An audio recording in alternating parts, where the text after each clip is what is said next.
Hello everyone. Geography for all में आप सभी का बहुत बहुत स्वागत है। जैसा कि मैंने कहा था कि शुक्रवार को मैं करंट अफेयर से संबंधित कोई इशू लेकर आऊँगी। आज फ्राइडे है। आज एक करंट अफेयर्स का टॉपिक मैं लेकर आई हूँ, कोसी मेची नदी लिंक परियोजना, और इसी पर आज हम बात करेंगे। आगे बढ़ते हैं। क्या है ये? हाल ही में केंद्र सरकार ने कोसी, बिहार की कोसी और मेची नदियों को आपस में जोड़ने के लिए 4900 करोड़ रुपए की कोसी मेची नदी लिंक परियोजना को मंजूरी दी है। और ये दूसरी ऐसी परियोजना है जो रिवर इंटरलिंकिंग प्रोजेक्ट है। पहला प्रोजेक्ट था जो केन बेतवा नदी लिंक परियोजना थी मध्य प्रदेश में, वो पूरी हो गई। और उसके बाद फिर ये दूसरी परियोजना है नदी जोड़ परियोजना, जो प्रस्तावित है और अब उस पर काम आगे बढ़ेगा। देखते हैं कि क्या है कोसी नदी और मेची नदी, कहाँ पर है, क्या महत्व है, क्यों इस परियोजना की आवश्यकता है और क्या महत्व है। तो देखते हैं सबसे पहले कोसी नदी को। तो कोसी नदी क्या है? कोसी नदी एक अंतर्राष्ट्रीय नदी है। अंतर्राष्ट्रीय नदी इसलिए है क्योंकि तिब्बत और नेपाल के बॉर्डर से निकलती है। तिब्बत के दक्षिणी भाग और नेपाल के उत्तरी भाग के वहाँ उस क्षेत्र से निकलती है और हिमालय पर्वत से होते हुए नेपाल में पूरी तरह से नेपाल को क्रॉस करते हुए और बिहार में प्रवेश करती है और यहाँ के मैदानी भागों से होकर बहती है। और कोसी नदी को आप लोगों ने स्कूल में भी पढ़ा होगा। कोसी नदी को सौरो ऑफ बिहार का शोक कहते हैं, क्योंकि बिहार जो है वो भारत के सबसे अधिक बाढ़ प्रभावित राज्यों में से एक है और उसमें भी सबसे ज़्यादा इसके लिए जो उत्तरदायी नदी है वो कोसी नदी है। तो इसलिए इसको बिहार का शोक कहा जाता है। अब शायद ये समस्या ना हो, तो कोसी नदी के प्रवाह में कुछ समस्या है। तो एक समस्या है तलछट का अत्यधिक भार, और तलछट का अत्यधिक भार होता है तो इसलिए बाढ़ आती है। और भी कुछ कारण हैं जो हम आगे देखेंगे। जैसे इस मैप में दिख रहा है कि कोसी नदी की एक विशेषता है कि अपना उसका जो कोर्स है, जो प्रवाह मार्ग है, वो हमेशा शिफ्ट होता रहता है। जैसे ये यहाँ से ये आ रही है, ये कोसी नदी है, तो ये अगर इसको ध्यान से देखें तो इसमें ईयर है। ये 1807 से 1839 तक यहाँ थी। उसके पहले 1731 में यहाँ पर उसका प्रवाह मार्ग था। उसके बाद जो है धीरे धीरे ये ईयर है, धीरे धीरे जो है इसका मार्ग जो है ये पश्चिम की ओर शिफ्ट होता गया है। तो इस तरह से देख सकते हैं हम कि कितना ज़्यादा इसका मार्ग शिफ्ट हुआ है। यहाँ से लेकर के इधर आ गई है। लगभग पिछले 200 वर्षों में लगभग 115 किलोमीटर इसका मार्ग जो है वो पूर्व से पश्चिम की ओर शिफ्ट हुआ है। इससे ये समस्या आती है। और इसके शिफ्ट होने के कारणों में एक तो सेडिमेंटेशन है, जो भारी मात्रा में जो अवसाद लाती है अपने साथ, और दूसरा कुछ टेक्टोनिक एक्टिविटी या टेक्टोनिक कारण भी है इसके पीछे। आगे बढ़ते हैं। इन्हीं समस्याओं को दूर करने के लिए नेपाल और भारत की तत्कालीन सरकारों ने कोसी परियोजना के कार्यान्वयन के लिए 25 अप्रैल 1954 को एक समझौते पर हस्ताक्षर किए थे। तो अब जाकर के ये कार्यान्वित हो रहा है। तो वर्तमान प्रस्ताव जो है वो क्या करेगा? पूर्वी कोसी मुख्य नहर प्रणाली, ईस्ट कोसी मेन कैनाल, जो ऑलरेडी है, पहले से है, उसी को विस्तारित करेगा मेची नदी तक। मेची नदी क्या है? मेची नदी महानंदा नदी की सहायक नदी है। मेची नदी महानंदा की सहायक नदी है। अब देखते हैं कि कहाँ पर ये नदियाँ कहाँ पर हैं। एक तो ये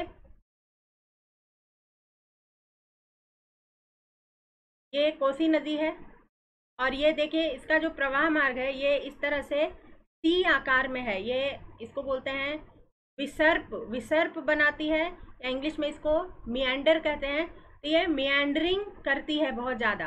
विसर्प बनाती है और ये इस तरह से सी आकार में इसका आकार, ये शेप बनता है। ये यहाँ पर ये रिवर कोसी है और यहाँ पर जो है ठीक वेस्ट बंगाल बिहार के यहाँ से एक छोटी सी नदी है मेची नदी। तो मेची नदी भी नेपाल से निकलती है और छोटी सी नदी है, लगभग 80 किलोमीटर लंबी नदी है और बिहार के किशनगंज से होकर के बहते हुए अंत में फिर महानंदा नदी में मिल जाती है। तो महानंदा की सहायक है। तो ये क्या करेगा, ये परियोजना क्या, इसमें क्या किया जाएगा, यहाँ से रिवर कोसी के पानी को डाइवर्ट करके एक नहर के रूप में मेची नदी में ले आया जाएगा और मेची नदी से फिर अंततः इसका पानी जो है महानंदा नदी में प्रवाहित होगा। महानंदा बेसिन, नदी का जो बेसिन है उसमें प्रवाहित होगा। तो ये इसका ये प्लान है इसमें। और मेची नदी तक ये जो EKMC का विस्तार किया जाएगा, ईस्ट कोसी मेन कैनाल का, मेची नदी तक जो ये नहर जाएगी, उसका उद्देश्य क्या है? इसका उद्देश्य है मुख्य रूप से 4 जिले बिहार के, ये अररिया और किशनगंज, पूर्णिया और कटिहार के जिलों में पानी की कमी वाले महानंदा बेसिन कमांड को खरीफ मौसम में सिंचाई का लाभ प्रदान करना है। वहाँ पर कुछ पानी की कमी भी हो जाती है बहुत बार, जैसे इसमें हम देख सकते हैं इस मैप में, यहाँ पर ये बिहार के उत्तर पूर्व में ये चारों जिले हैं, ये किशनगंज है, अररिया है, पूर्णिया है और कटिहार है। तो और इसमें ये भी दिख रहा है, जैसे ये old course of Kosi river पहले ऐसे बहती थी, अब जो है इसका प्रवाह मार्ग जो है पश्चिम की ओर खिसक गया है और यहाँ से यहाँ तक बहती है और कटिहार के पास जो है वो गंगा नदी में मिल जाती है। तो ये इसका है। अब इसमें थोड़ा सा यहाँ पर बिहार जो है वो निश्चित रूप से भारत के सबसे ज़्यादा बाढ़ प्रभावित राज्यों में से एक है। इसका कारण क्या है? इसके लिए इसका जो फिजियोग्राफिक जो कुछ कैरेक्टरिस्टिक्स है वो हम देख सकते हैं। ये बिहार जो है, बिहार और नेपाल की सीमा मिलती है और नेपाल एक पर्वतीय देश है। यहाँ पर हिमालय रेंज है और यहाँ पर महाभारत रेंज है। तो क्या होता है कि इधर जो है ऊंचा क्षेत्र है, इस क्षेत्र की ऊंचाई अधिक है और यहाँ पर ये पर्वतीय श्रृंखलाएं हैं और नेपाल का ये जो दक्षिणी हिस्सा है और बिहार का उत्तरी हिस्सा है, ये वाला जो क्षेत्र है ये तराई क्षेत्र यानी कि फुट हिल्स ऑफ हिमालयाज, पर्वतपदीय प्रदेश है और दलदली क्षेत्र है इसलिए। और यहाँ से क्या होता है कि जो स्लोप में अचानक कमी आती है, यानी कि मंद ढाल वाला क्षेत्र आरंभ होता है यहाँ से। ये जो है बिहार जो है, ये इसको गंगा नदी जो है 2 भागों में बांटती है। ये नॉर्थ बिहार है और ये साउथ बिहार है, इधर साउथ बिहार है। तो नॉर्थ बिहार जो है वो मैदानी क्षेत्र है, बाढ़ प्रभावित क्षेत्र है और दक्षिणी भाग जो है वो कुछ पठारी प्रदेश है और इधर बाढ़ का प्रकोप नहीं है। तो बाढ़ का प्रकोप इधर इसलिए है क्योंकि ये मैदानी क्षेत्र है, गंगा के मैदान का हिस्सा है और इधर जो है ये पर्वतीय प्रदेश है।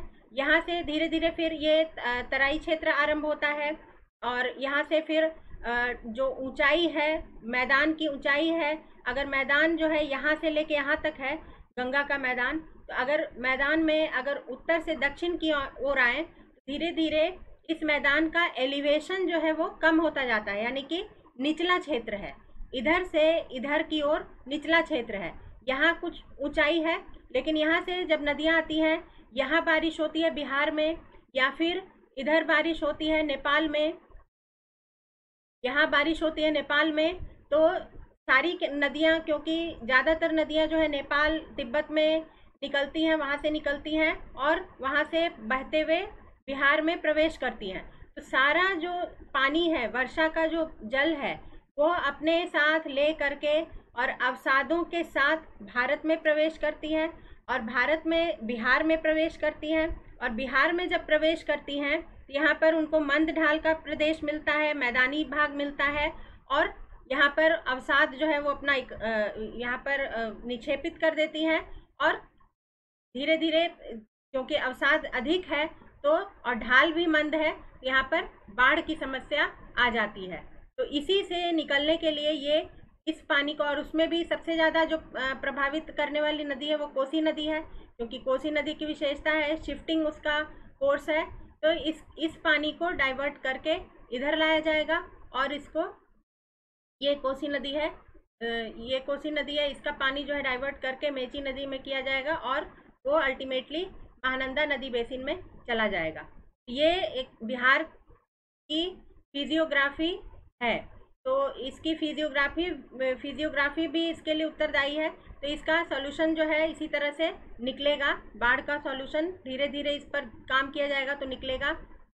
और एक ये एक पटना देख करके मुझे याद आ रहा है, ये यहाँ पर पटना है, गंगा नदी पर स्थित है।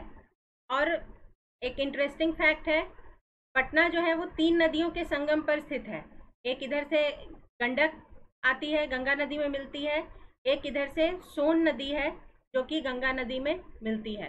तो ये जो शहर है, ये जो नगर है, ये जब 16 महाजनपद थे मगध साम्राज्य में, इसको राजधानी बनाया गया। इसको जल दुर्ग कहा जाता था, क्योंकि इस यहाँ पर 3 नदियों का संगम होता है और इस पर आक्रमण करना जो है इतना आसान नहीं था।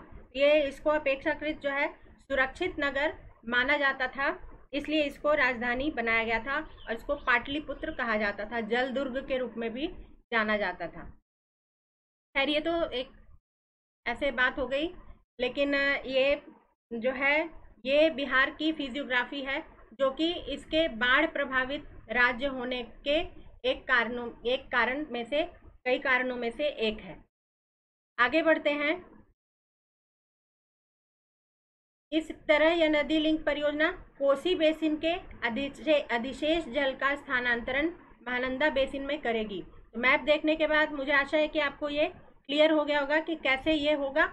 जैसे इसमें और दिखाया गया है, यहाँ पर ये कोसी है और यहाँ पर ये मेची है, इसका पानी जो है इधर जाएगा।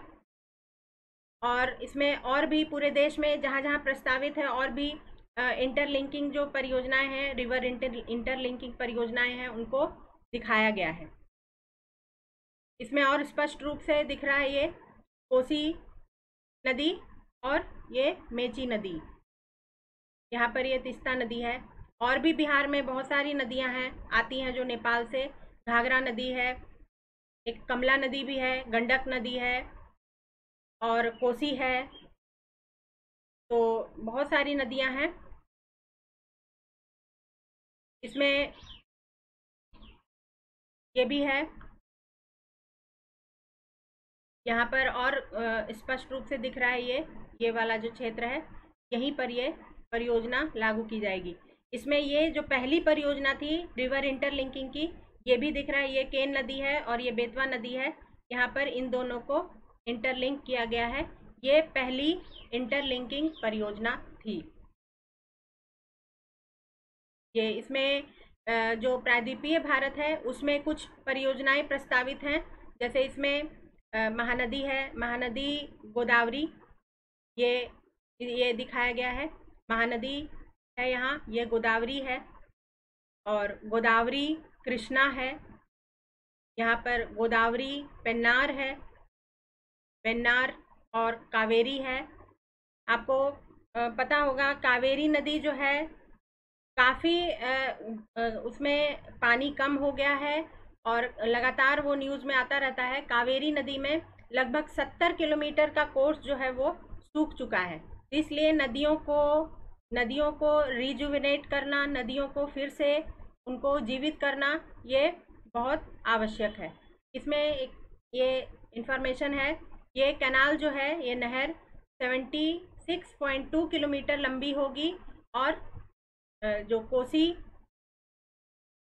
पश्चिम में in the west with Mechi basin in the Kishanganj to the east इनको जोड़ेगी और इसको महानंदा बेसिन तक लाएगी। तो आज का टॉपिक यहीं तक। आशा है ये टॉपिक आपको क्लियर हुआ होगा और अगर परीक्षा में आता है तो इस पर आप लिख पाएंगे। तो ये आज का टॉपिक था।